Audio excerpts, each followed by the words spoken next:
தற்பொழுது நடிகர் பொன்வண்ணன் இணைப்பில் இருக்கிறார். அவரிடம் பேசலாம். வணக்கம் சார். வணக்கம்மா.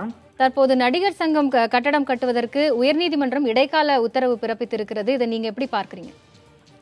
ஒன்றும் இல்லை, இது ஒரு அரசாங்கத்தினுடைய செயல்பாட்டுல ஒரு ப்ராசஸ். ஒரு வழக்கை விசாரிக்கும் போது அந்த வழக்கு அடுத்த நிலைக்கு தெளிவுபடுத்திக்கிட்டு அந்த தீர்ப்பு சொல்றதுக்காக அவங்க தடை கொடுத்துருக்காங்க. அவ்வளவுதான், வேற என்ன? இல்ல, அங்க அந்த பகுதிவாசிகள் பொது வழி பாதையை ஆக்கிரமித்து தான் இந்த கட்டடம் கட்டப்படுது அப்படிங்கறத தான் புகார்ல சொல்லிருக்காங்க. அதாவது கட்டிடம், இப்ப இந்த கட்டிடம்ங்கிறது, இந்த நிலம்ங்கிறது இந்த நிர்வாகம் பிடிச்சு பிள்ளையார் பிடிச்சு வைக்க மாதிரி வச்ச நிலம் கிடையாது.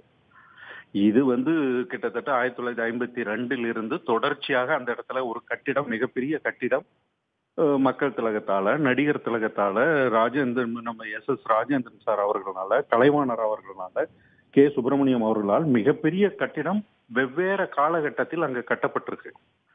கட்டி அது பயன்பாட்டில் இருந்து மாநகராட்சி, பெருநகராட்சி எல்லாத்துக்கும் ஒரு எல்லாமே முறைப்படி பணம் கட்டி அது ப்ராசஸ்ல இருந்த ஒரு விஷயம். அது மட்டும் இல்லாம அந்த நிலத்தை வச்சு பேங்க்ல லோன் எல்லாம் வாங்கியிருக்காங்க கடந்த நிர்வாகத்துல.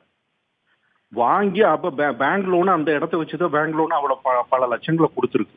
அப்போ அரசாங்கத்தினுடைய செயல்பாட்டு மிக சரியான ரெக்கார்டோட தான் அந்த நிலம் இருந்துகிட்டு இருக்கு. புதியதாக நாங்க வந்த உடனே அந்த ரெக்கார்டுகள் அத்தனையும் முறையாக சிஎம்டிஏவுக்கு அப்ளை பண்ணி, கார்பரேஷன் அப்ளை பண்ணி, அங்க இருக்கக்கூடிய அரசு அதிகாரிகள் யாருமே எங்களுக்கு மாமா மச்சா மாதிரி சொந்த நிலம் மாதிரி எதுவும் செஞ்சு கொடுத்துட முடியாது. அவங்களும் நாளைக்கு பதில் சொல்ற ஒரு கடமையில் இருக்காங்க.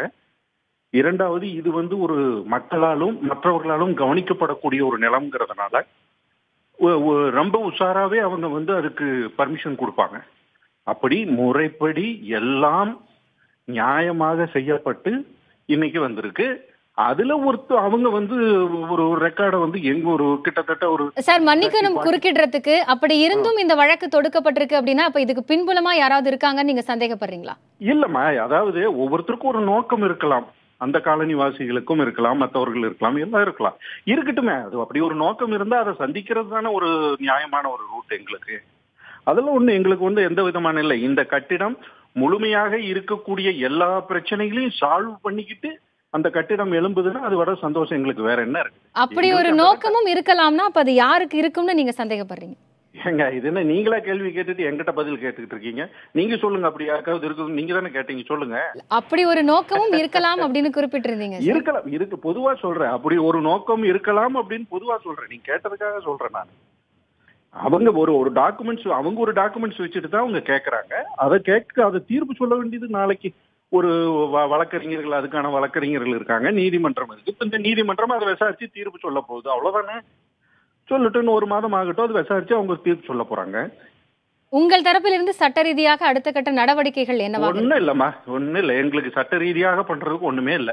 நாங்க எங்க சிறப்பு நியாயங்கள் அனைத்தையும் நாங்க எங்ககிட்ட இருக்கிற டாக்குமெண்ட்ஸ், நாங்க போன ரூட்டு தெளிவான ரூட்டு, நியாயமான டாக்குமெண்ட்ஸ் இருக்கிறதுனால நாங்க வச்சு காத்துக்கிட்டு இருக்கோம். அவ்வளவுதான். இதுல நாங்க ஃபைட் பண்றதுக்கெல்லாம் ஒண்ணுமே இல்ல.